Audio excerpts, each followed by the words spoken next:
پاکستان کا محسن یہ شہر ہے، پاکستان کو سنبھال کر رکھنے والا یہ شہر ہے، پاکستان کو کندھا لگانے والا یہ شہر ہے، پاکستان کے لیے مسلسل جو ہے روزگار کا اور آمدن کا سلسلہ بننے والا یہ شہر ہے۔ لیکن یہ جتنا بڑا شہر ہے اس کے ساتھ اتنی بڑی زیادتیاں کی جاتی ہیں۔ یہ کراچی شہر جو ہے، یہ کراچی شہر پاکستان کا مظلوم ترین شہر ہے۔ دنیا کے بڑے بڑے شہر دیکھ لیجئے، وہاں پر حکومتوں کے رویے دیکھ لیجئے، وہاں پر حکومتوں کی منصوبہ بندیاں دیکھ لیجئے، اور اس کے بعد اس شہر کراچی میں آ جائیے تو آپ کو رویے متضاد دکھائی دیتے ہیں۔ میں حیران ہو رہا ہوتا ہوں، یقین کیجئے کہ کہہ رہے ہوتے، ابھی کل پرسوں میں نے خبر دیکھی کہ 2047 کی منصوبہ بندی کی جا رہی ہے، اور بتایا جا رہا ہے کہ 2047 میں ہم کراچی کو یہ بنا لیں گے۔ اس کا مطلب یہ ہے کہ 2017 میں آج آپ جب 17 سال آپ کی حکومت کو ہو چکے ہیں تو آپ بتا رہے ہیں کہ 2047 میں جا کر آپ کراچی کو کچھ دیں گے۔ اس کا مطلب یہ ہے کہ یہ جو کراچی کے عوام اور سندھ کے مظلوم عوام، ان کو 30 سال مزید آپ کو برداشت کرنا پڑے گا، اور اس کے بعد پھر کوئی خیر خواہی کا سلسلہ شروع ہوگا۔ تو جان لیجئے کہ عوام آپ سے اکتا چکے ہیں، عوام آپ کے دعوے، آپ کے نعرے، آپ کے کھوکھلے اور جھوٹے یہ نعرے اور دعوے جو ہیں ان سے اکتا چکے اور آپ کے جھانسے میں بالکل بھی نہیں آئیں گے۔ تو یہ ایک جد و جہد کا سلسلہ ہے۔ آپ اچھی طرح جانتے ہیں کہ آؤ سنبھالے کراچی، ہم نے یہ عنوان دیا۔ اگلا انشاءاللہ العزیز ایک سلوگن اور کہ اب کراچی بولے گا، انشاءاللہ ان کے تحت ہم نے ایک مستقل جد و جہد کا اپنا اعلان کیا۔ یہ کوئی ایک دن کی، 2 دن کی، ہفتے کی یا 2 ہفتے کی یا مہینے کی جد و جہد نہیں ہے، یہ مستقل جد و جہد ہے جو انشاءاللہ العزیز ہم نے شروع کی ہے، اور یہ مستقل جاری رہے گی۔ اسی سلسلے میں آپ جانتے ہیں کہ 19 اکتوبر کو ہم نے حقوق کراچی مارچ کا اعلان کیا تھا، لیکن ملکی حالات کے پیش نظر اور یہ جو امن امان کی صورتحال ہے اس کے پیش نظر ہمارے علم میں یہ بات ہے کہ کچھ ملک دشمن عناصر جو ہیں اور ایسے لوگ کہ جو پاکستان میں امن کے خلاف ہیں، وہ کوئی ایسا اقدام جو ہے وہ کرنا چاہتے ہیں کہ جس کے ذریعے سے نقصان پہنچایا جا سکے معصوم لوگوں کو۔ تو اس صورتحال کو مد نظر رکھتے ہوئے جد و جہد ہماری جاری رہے گی۔ ہم سندھ حکومت کو غاصب سمجھتے ہیں، ظالم سمجھتے ہیں، اور اس سندھ کے اور بالخصوص میں یہ کہوں گا کہ یہ جو شہر کراچی ہے اس کے وسائل پر لوٹ مار کرنے والا سمجھتے ہیں۔ اور اس یہ جو میں یہ کہوں کہ یہ جو ہمارا یعنی یہ کہہ لیں کہ موقف ہے، اس کا اظہار کرتے ہوئے ہمیں کسی قسم کا کوئی مسئلہ نہیں ہے، اور ہم یہ سلسلہ جاری و ساری رکھیں گے۔ آپ نے دیکھا کہ بھرپور طور پر اس مارچ کی جو ہے وہ تیاریاں ہماری طرف سے شروع کی گئی۔ آپ نے ایڈورٹائزمنٹ دیکھی، دیگر اور ساری چیزیں دیکھی، لیکن ان حالات میں ہمیں بہت سارے ہمارے لوگوں نے یہ بات کی، مشورہ دیا، باہم ہم نے آپس میں بیٹھ کر اس کا جو ہے مشورہ کیا، اور اس کے بعد ہم نے یہ طے کیا کہ یہ چند دن جو ہیں جس میں مسائل موجود ہیں ان کو مد نظر رکھتے ہوئے ہمیں چاہیے کہ حقوق کراچی مارچ جو ہے اس کو مؤخر کر دیا جائے۔ تو اسی لیے ہم نے اس کو قطعاً ختم نہیں کیا۔ آپ دیکھ لیں گے کہ چند دن بعد انشاءاللہ العزیز تھوڑا سا جب حالات میں اسٹیبلٹی آ جائے گی، میں سمجھتا ہوں یہ 2-3 ہفتے کی بات ہے، اس کے فوری بعد انشاءاللہ العزیز ہم ڈیٹ بھی اپنی اناؤنس کریں گے انشاءاللہ، اور اس کے بعد فوری طور پر پہلے سے زیادہ قوت کے ساتھ، پہلے سے زیادہ جو ہے آپ یہ کہہ لیں کہ تیاری کر کے حقوق کراچی بھی مارچ ہوگا، حقوق سندھ بھی مارچ ہوگا، اور یہ کام جو ہے مستقل عوام کے حقوق کے لیے جد و جہد کرنے کا یہ انشاءاللہ العزیز جاری رہے گا۔ اسی بیچ ایک بات میں آپ کو اور بھی عرض کرنا چاہتا ہوں کہ ہماری سینٹرل جو آپ یہ کہہ لیں کہ جماعت ہے، وہ مقصد اس نے اعلان کیا ہے کہ 2 نومبر کو مینار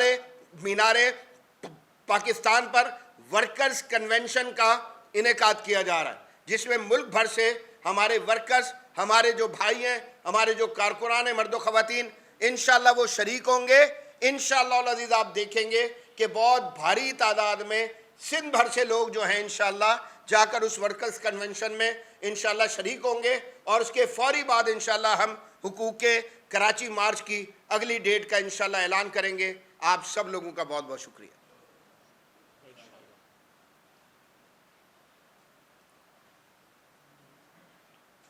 آپ یہ بتائیں گے ایسے کیسے حالات تھے جو آپ نے یہ حالات تو آپ کے سامنے ہیں. کل آپ نے ایک خبر سنی ہے کہ 100 خودکش حملہ آور انہوں نے بھیج دیے ہیں. آپ اچھی طرح جانتے ہیں کہ انہوں نے 3-4 شہروں کو فوکس کر کے نام لے کے بیان کیا کہ فلاں شہر ان میں سے ایک شہر آپ کا بھی ہے. اور پھر آپ اچھی طرح سے یہ بھی جانتے ہیں کہ اگر فرض کریں کہ اس طرح کے کسی بھی مسئلے کے پیچھے ہندوستان ہے تو ہندوستان کا سب سے بڑا ہدف جو ہے وہ کون لوگ ہو سکتے ہیں. آپ اچھی طرح جانتے ہیں اس بات کو. تو اس کے علاوہ بھی ہم ہرگز نہیں چاہتے کہ پہلے سے اگر ماحول میں غصہ موجود ہے اور انتشار موجود ہے تو ہم کسی بھی طرح اس انتشار میں اضافے کا باعث بنیں. تو اسی لیے ہم نے یہ فیصلہ کیا کہ یہ کام ہم نے ضرور کرنا ہے, لیکن انشاءاللہ العزیز تھوڑا سا مؤخر کر کے.